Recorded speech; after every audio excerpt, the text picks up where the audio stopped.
Hello guys, আবার চলে এসেছি একটা ছোট্ট মিনি ব্লগ শেয়ার করতে তোমাদের সাথে। তো এখানে আমি আজকে পটচড়া যাচ্ছিলাম ঠাকুরের জন্য একটা চাদর কিনতে। তো এখানে আমি চুল টুল ছাড়িয়ে রেডি হয়ে গেছি। তারপরে এখানে আমি একটা রুটি তরকারি খেয়ে ব্যাগ ট্যাগ নিয়ে বেরিয়ে গেছি। এখন মাঠে ধান কাটা চলছে। এখানে আমি রাস্তায় ধান গাছ দেখতে দেখতে চলে এসেছি, পটচড়ায় ঢুকে গেছি। তবে এখানে সাইকেলটা রেখে বাজারে চলে গেছিলাম চাদর কিনতে।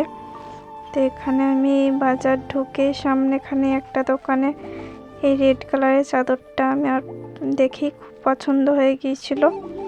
তো আমি ওই রেড কালারের চাদরটাই নিলাম। আরও কটা দোকানে জিনিস কিনেছিলাম, কিন্তু ওগুলো আমার ভিডিও নেওয়া হয়নি। বাড়ি চলে এসেছিলাম। এখানে পুজো হয়ে যাওয়ার পর ঠাকুরকে চাদরটা পরিয়েছে।